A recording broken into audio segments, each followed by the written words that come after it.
Karoline Leavitt is completely incompetent. She is terrible at her job, and she displays it every single day. She is never prepared with a fact. She cannot make a plausible rebuttal, and she is always losing control and screaming at the press when she is caught in a lie, which is exactly what we saw today from the worst press secretary in history when she started screaming at a reporter and personally attacking him for calling out Donald Trump's crimes, his criminal and immoral mass deportation plan. We're going to get into it all, but before we do, if I could quickly ask you to leave a like on this video, and if you haven't already and you enjoy our channel and want to support independent media, to hit that subscribe button. It goes a long way, and it really does mean a lot to me. Now, Leavitt has been having a bad day from the start, and where it started was her getting confronted on Fox. So before we get to that interaction with the reporter, let's take a look. So as you know, Caroline, the president a couple of times over the last few days has floated this idea of a third term, which the 22nd Amendment doesn't allow, but he's certainly talking about it. He talked to NBC News about it, and then he was asked about it on Air Force One on the way back from Mar-a-Lago last night. Listen here. I don't want to talk about a third term now because no matter how you look at it, we got a long time to go. We have a long time. You know, we have almost 4 years to go, and that's a long time. But despite that, so many people are saying, you've got to run again. They love the job we're doing. Most importantly, they love the job we're doing. Now, of course, the 22nd Amendment was passed in the wake of 4 terms of Franklin Roosevelt's presidency. It was Republicans who pushed it in the first place, saying that'll never happen again. It took just over 3 years to pass and ratify that amendment. So if the president hopes to change it, it would seem to me time is running out already. Well, it's funny to me that journalists ask the president this question, he gives an honest and candid answer, and then they spiral about his answer. He was asked this, and you heard him, and he's right. People love the job this president is doing. And as he said, we are focused on this term. We have 4 more years to go, and look at what the president has done in more than 60 days. When you have lost the Fox propaganda outlet, you are truly lost, because the fact is so undeniable that even the MAGA media has started to cover it, that Donald Trump is responsible for rising prices, that the stupidest trade war we have ever seen has already completely backfired on Donald Trump. We saw the stock market continue to fall today because everyone knows what Kamala Harris said, what we've all said and said for so long, that Donald Trump is bad for business. He is screwing things up. And it's not just the trade war, it's also Donald Trump's mass deportation plan that is suppressing the workforce and is also just immoral, dangerous, and criminal. It is criminal. And that was called out on Fox. So before we get to Leavitt, I want to hear what is shockingly a voice of reason on Fox. I think that Democrats have a real opportunity here, in part because the Trump administration is really overplaying their hand. You're right that Democrats want to deport illegal immigrants and support that. They don't support people with legal visas getting disappeared off the streets, or Kristi Noem standing in front of prisoners in very uncomfortable, like Nazi-style ideology. So I think Republicans are overplaying their hand. Nazi-style ideology? She was standing in front of a prison in El Salvador with hardened criminals behind That picture with all those men shirtless behind her was one of the most offensive things as someone who has spent my entire life studying this. The Democrats trying to slur over Nazis. It's not a slur, Larry. That imagery was one of the most offensive things I've ever seen. You do realize she was standing in a prison in El Salvador. Why does she have to stand in front of it? Thank you. Thank you. This is the point that I feel like too many Democrats are scared to make or to say right now, that, of course, we don't want to prevent the deportation of illegal criminals. That's not what we're trying to do here.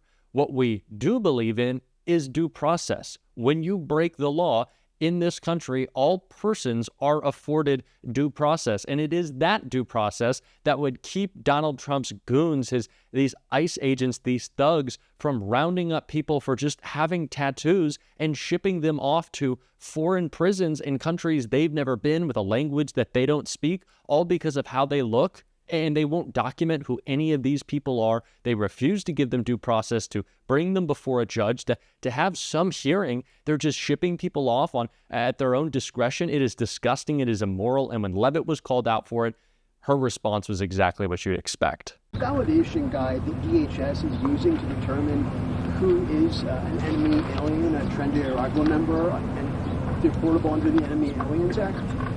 It has criteria here that require 8 points to be classified as a TDA member. You can get classified by simply having certain symbols in your tattoos and wearing certain streetwear brands. That alone is enough to get someone classified as TDA and sent to El Salvador.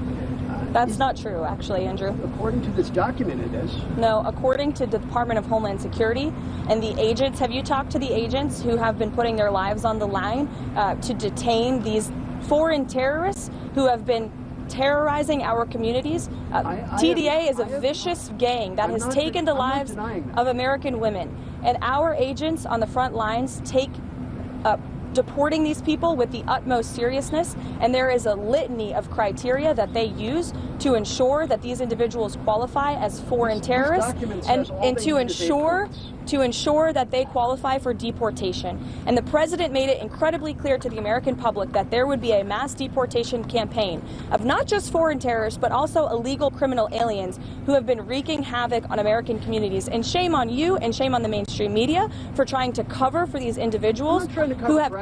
This is a vicious gang, Andrew. This is a vicious gang that has taken the lives of American women. The government filed in court, which says all. And you said yourself there are 8 criteria on that document. They need 8 points. And you are questioning the credibility of these agents who are putting their life on the line to protect your life and the life of everybody in this group and everybody across the country. And their credibility should be questioned. They finally have a president who is allowing them to do their jobs, and God bless them for doing it. Shame on the reporter.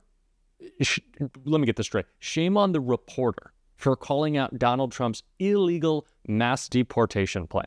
This is potentially the most disgusting thing we have seen out of the Trump administration, which is just like shocking to say, considering how bad it has already been.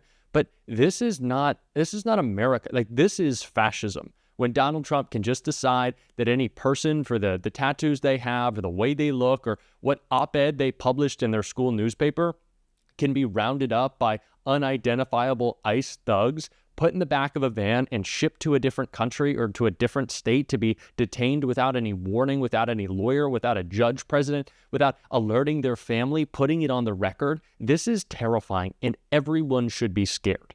Everyone. They can come for whoever they want. That is what they have made clear. The criteria that Donald Trump has for who he wants to ship out of the country is they look like someone we should ship out of the country. That is scary. That is unchecked. And it's the reason the Trump administration is trying to distract by saying stupid stuff like this. You guys continue to ask the president this question about a third term, and then he answers honestly and candidly with a smile, and then everybody here melts down about his answer. The president talked about this last night on the plane. He said, it's not really something we're thinking about. He has 4 years. There's a lot of work to do. We've done a lot in these nearly first 100 days, and the American people.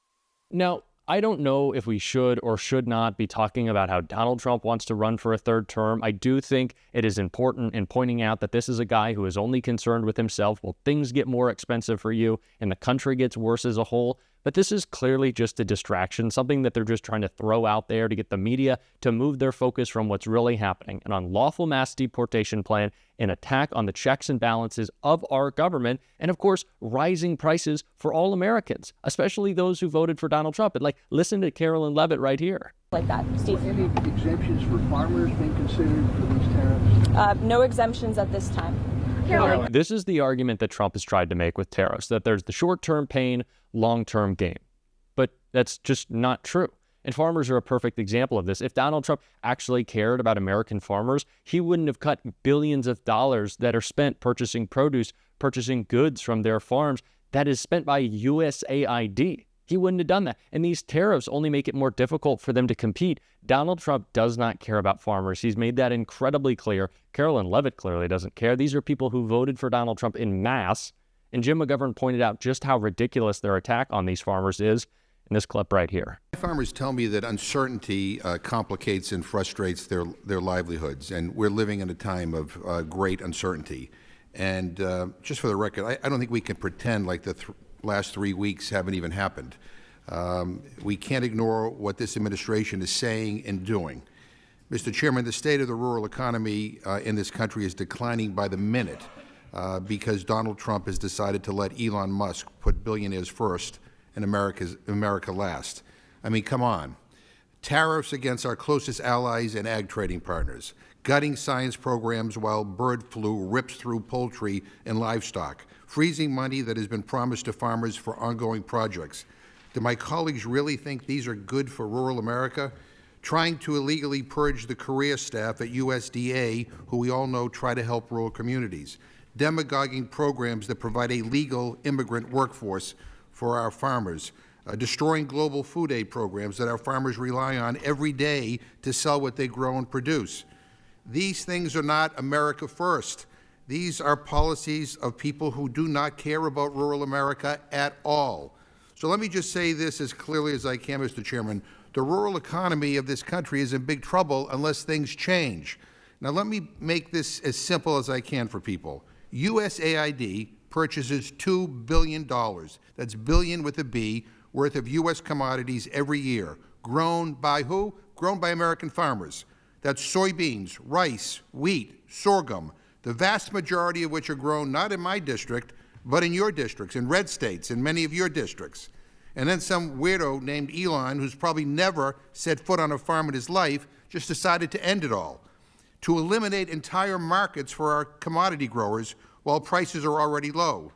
And spare me the rebuttal of, quote, food aid was exempted from Elon's shutdown. That's BS. We are hearing from people on the front lines that is BS. Even the USAID Office of the Inspector General just said yesterday, and I quote, uncertainty about the scope of foreign assistance waivers and permissible communications with implementers has degraded USAID's ability to distribute and safeguard taxpayer-funded humanitarian assistance, end quote. So more than 475,000 metric tons of American food commodities valued at $450 million that were scheduled or in transit are now at risk of being wasted. Donald Trump does not care about you.